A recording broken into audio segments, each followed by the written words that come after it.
আলহামদুলিল্লাহ, আমরা আরেকটি বৎসর হিজরি বৎসর পার করে দিলাম। আজকে মুহররম মাসের 2 তারিখ শুরু হয়ে গেছে। কোন কোন ক্যালেন্ডারে 3 তারিখ আছে, কিন্তু যেটা কনফার্ম হয়েছে আজকে মুহররমের 2 তারিখ। মুহররম মাসের কিছু বিষয় আসে, আমরা পরে আসছি। কিন্তু এই মুহররম মাস হিজরি বৎসরের প্রথম মাস। হিজরত আমাদের জীবনে একটি বিশাল শিক্ষামূলক ঘটনা। আল্লাহ রাব্বুল আলামিন নবী করিম সাল্লাল্লাহু আলাইহি সাল্লামকে মক্কা থেকে মদিনা নিয়ে গেছেন। এই ইস্যু থেকে, এই ঘটনা থেকে হিজরতের গণনা শুরু হয়ে যায় এবং এর মধ্যে এই হিজরত যে বিষয়টা ঘটেছে, এর মধ্যে আমাদের জন্য আল্লাহ তাআলা অনেক শিক্ষা রেখেছেন। আমরা যদি হিজরতের আগের ঘটনার দিকে যাই, যখন তার আগে এই যে একটি বৎসর পার করে দিলাম, এই 1 বৎসরে আমাদের জীবনে কি ঘটলো, কি পেলাম, কি হারালাম, উম্মতের উপর কি অবস্থা গেল, এই বিষয়গুলো চিন্তা করার বিষয়। অনেক সময় বৎসর তখন মানুষ তার জীবনে পার করে দেয়, বার্থডে পালন করে, এর জন্য পার্টি করে, কেক কাটে, মোমবাতি জ্বালায়, আরো কি আছে না আছে। কিন্তু আসলে একটি বৎসর জীবন থেকে পার হয়ে গেলে কি করতে হয়? হিসাব নিতে হয়। আমার জীবনে একটি বৎসর চলে গেল, সমস্ত রেকর্ড, সমস্ত কথা কাজ রেকর্ড হয়ে আছে, হয় নেকির আমলে আমল নামায়, নতুবা গুনার আমল নামায়। পরিমাণ কি হয়েছে, কতগুলো বড় বড় কবিরা গুনাহ করেছি, আল্লাহর কাছে হাজিরা দেওয়ার মতো কি কি নেক আমল করেছি, কতটুকুন হয়েছে, বস্তা কি ভর্তি হয়েছে না এখনো খালি রয়ে গেল, এগুলো চিন্তার বিষয়। কাজেই প্রতি বৎসরের শুরুতে এবং শেষে আল্লাহর বান্দা আল্লাহ তাআলার কাছে তওবা ইস্তিগফার করে মুহাসাবা করে, যেভাবে দিনের শেষে নিজের হিসাব নেওয়া দরকার, এইভাবে বৎসরের শেষেও একটা হিসাব হওয়া দরকার যে আমি গত বছর কেমন কাজ করলাম, আগামী বছরের জন্য আল্লাহ তাআলার কাছে তৌফিক চাওয়া দরকার। তা না করে মানুষ পার্টি করে, কেক কাটে, আর সেগুলো নিয়ে কি হুড়াহুড়ি, কি তামসা, পত্রিকায় বিশাল ফটো আসে, আর মানুষ মনে করে তার জীবনের কত সার্থকতা হয়ে গেল বার্থডে পালন করার মাধ্যমে। দুর্ভাগ্য আমাদের। এরপরে আমরা আসি যে হিজরতের বিষয়টি। হিজরতের তিনি মক্কা থেকে নিজের মদিনায় চলে গেলেন। এই চলে যাওয়াটা এর ঘটনা আমরা দেখি যে যখন ওনার উপরে প্রথম ওহী নাজিল হলো, আপনাদের সবার মনে আছে, তিনি পেরেশান হয়ে গেলেন, কি দেখলাম, জিবরাইল আলাইহিস সালাম ইকরা বলে কিছু পড়াইয়ে চলে গেলেন, বললেন না ঘটনা কি। ওনাকে একটু সময় দিলেন প্রস্তুতি নেওয়ার জন্য। তিনি যে নবী হয়েছেন, অনেক বড় জিম্মাদারি আছে, এই নবুয়তের দায়িত্ব পালন করতে অনেক কষ্ট আছে, অনেক বাধা বিপত্তি আসবে, এগুলো কিচ্ছু বলেন নাই, শুধু পড়াই দিয়ে চলে গেলেন। নবী করিম সাল্লাল্লাহু আলাইহি ওয়াসাল্লাম পেরেশান হয়ে গেলেন, ঘরে আসলেন। মা খাদিজা রাদিয়াল্লাহু আনহাকে বললেন, আমি কি দেখলাম, আমার খুব কষ্ট লাগছে, আমি পেরেশান হয়ে গেছি, এটা কি দেখলাম, আমি বুঝতে পারছি না আমার জীবনে কি হতে যাচ্ছে। তিনি শুনে বললেন, চিন্তা করবেন না, পেরেশান করবেন না, আপনি এত ভালো মানুষ, আপনি মিথ্যা কথা বলেন না, মানুষকে ঠকান না, কোনো জুলুম করেন না, সবাইকে, নিপীড়িত নির্যাতিত মানুষকে সাহায্য করেন, উপকার করেন, এমন একটা ভালো মানুষকে আল্লাহ কি কোনো খারাপ খবর শোনাবেন নাকি?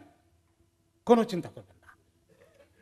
তারপরে নিয়ে গেলেন ওনার চাচাতো ভাই ওয়ারাকা ইবনে নওফলের কাছে, গিয়ে বললেন, আপনার এই ভাতিজা, অথবা কোন কোন রেওয়ায়েতে আপনার চাচাতো ভগ্নিপতি কি দেখলো, একটু শুনেন তো দেখি। বেচারা একটু পেরেশান হয়ে গেছেন। সব শোনার পরে কি বললেন, ও আপনার কাছে যে পড়াইতে আসছে ইকরা নিয়ে, উনি তো ওই জিবরাইল ফেরেশতা আলাইহিস সালাতু ওয়াস সালাম, যিনি সমস্ত নবীদের কাছে আসেন ওহী নিয়ে। আপনি তো আল্লাহ নবী, সুসংবাদ আপনার জন্য, আখিরি নবীর মর্যাদা আল্লাহ আপনাকে দিয়ে দিচ্ছেন। তবে এই নবুয়তের কাজে কিন্তু অনেক কষ্ট আছে, এখন থেকেই মানসিক প্রস্তুতি নেন। আহারে, আমি তো বুড়ো হয়ে গেছি। ওরাকা বলছেন, আমি যদি জওয়ান থাকতাম আর হায়াত আল্লাহ আমাকে দিত এত লম্বা, যখন আপনার উপরে মুসিবত নেমে আসবে, আপনার জাতি আপনাকে নির্যাতন করে হত্যা করতে চাইবে, আপনাকে বের করে দিতে চাইবে, আমি জওয়ান থাকবে তখন আপনাকে জান দিয়ে সাহায্য করতাম। তিনি আশ্চর্য হয়ে গেলেন, আমার জাতি আমাকে বের করে দেবে, আমাকে হত্যা করতে চাইবে? কারণ জাতির সবাই জানে একটা ভালো মানুষ সবাই সম্মান করে। তিনি বললেন যে আপনি জানেন না, এই হক দিন নিয়ে যারাই পৃথিবীতে এসেছে, হক দিনকে প্রচার করেছে, নবুয়তের দায়িত্ব পালন করেছে, হক দিন নিয়ে আমল করতে চেয়েছে, সারা দুনিয়া তাদের বিরুদ্ধে চলে গেছে।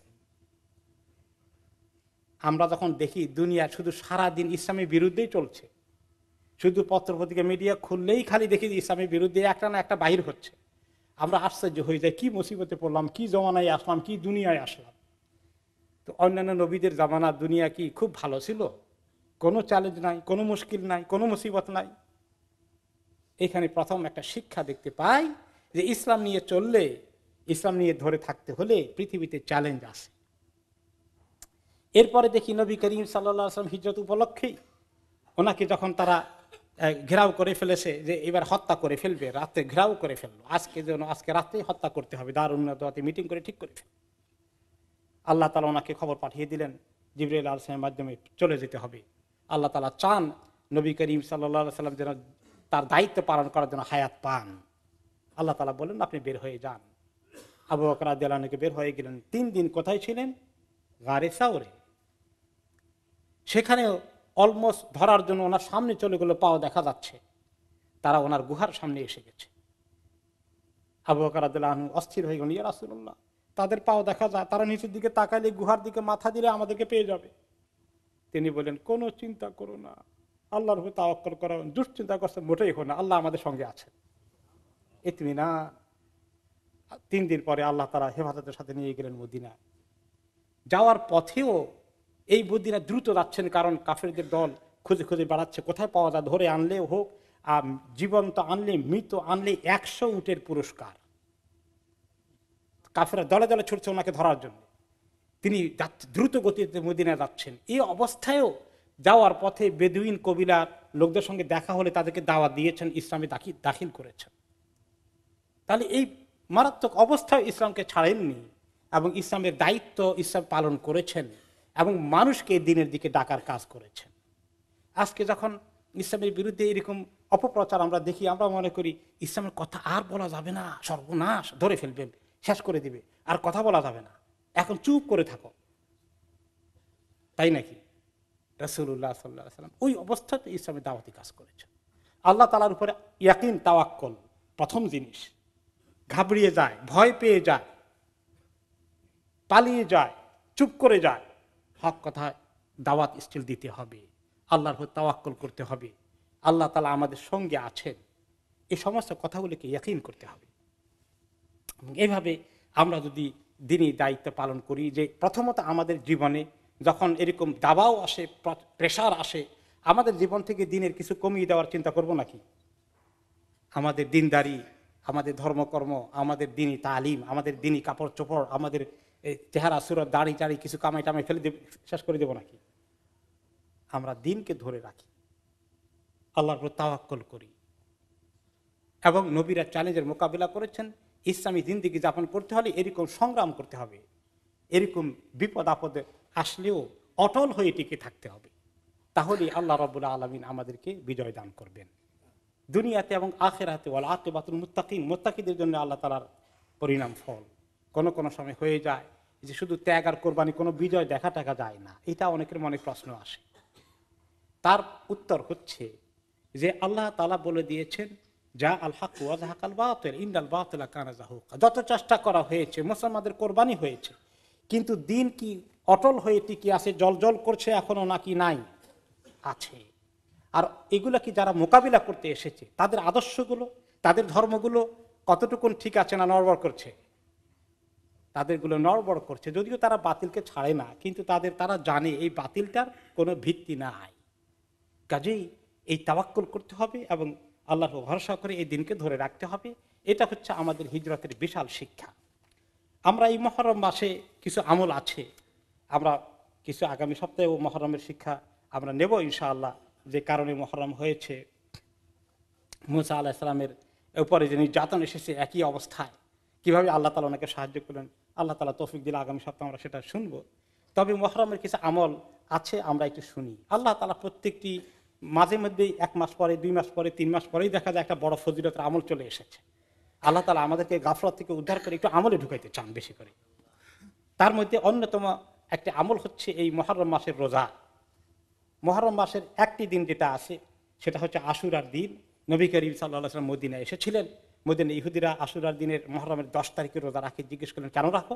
আমরা জানি সবাই, হাদিসটা আর একটু রিমাইন্ডার হয়ে যায় যে আমরা মুসা আলাহিসাল্লামকে এবং তার উম্মতকে ফেরাউনের অত্যাচার থেকে আল্লাহ তাআলা এই দিন সাগর পার করে দিয়ে নাজাত দিলেন আর তাদেরকে সাগরে ডুবে মারলেন।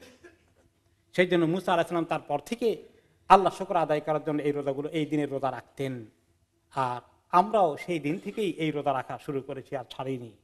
তিনি বলেন আমার বেশি হক, আমাদের বেশি হক মুসা আলাহিসাল্লামের এই রোজাকে রাখার জন্য এবং তার জন্য শুকরিয়া আদায় করতে। আমিও রাখলাম এবং সাহাবা ইকরামকে উপদেশ দিলেন তোমরাও এই আশুরা রোজা রাখো 10 তারিখের।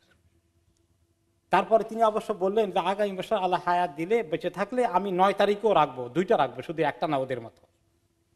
কিন্তু সেই আগামী বছর আসার আগে তিনি দুনিয়া থেকে চলে গেলেন।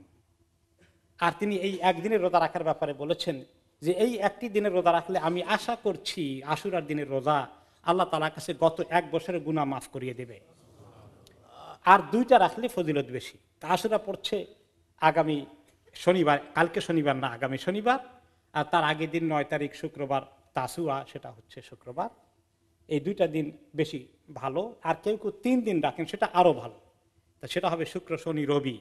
যারা 2 দিন রাখতে চান শুক্র শনি ভালো হবে, অথবা শনি রবিও চলবে। আর যারা মাত্র একটা রাখবেন, বখিল, এসে বেশি রাখতে চান না, তাদের জন্য কমপক্ষে শনিবার, আগামী শনিবার, কালকে নয়, এটা ছাড়া ঠিক হবে না। তবে এই গোটা মুহররম মাসে রোজা রাখা অনেক বেশি ফজিলত।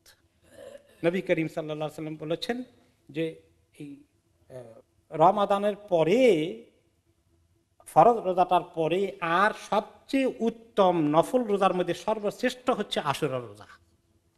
এবং এই শাহরুল্লাহিল মুহাররম, আল্লাহ তাআলার মুহররম মাসের আরো রোজা রাখা যত বেশি পারা যায়, এটা হচ্ছে নফল রোজার মধ্যে সর্বোত্তম।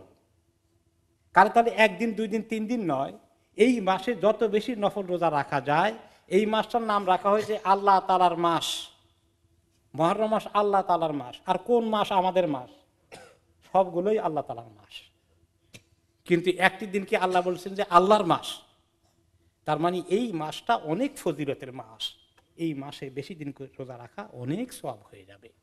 আলহামদুলিল্লাহ, দিন ছোট হয়ে এসেছে, তাই না? অনেক ছোট হয়ে গেছে। এই মুহূর্তে যদি আমরা সুযোগ না নেই, কবে নেব? একটি দিন রোজা রাখলে, হাদিস শুনেছেন বারবার, আবার শোনাই দেই, একটি দিনের নফল রোজা বা যে কোনো রোজা জাহান্নামকে 70 বছর দূরে নিয়ে যায়। আল্লাহ তাআলা আমাদেরকে তৌফিক দান করুন।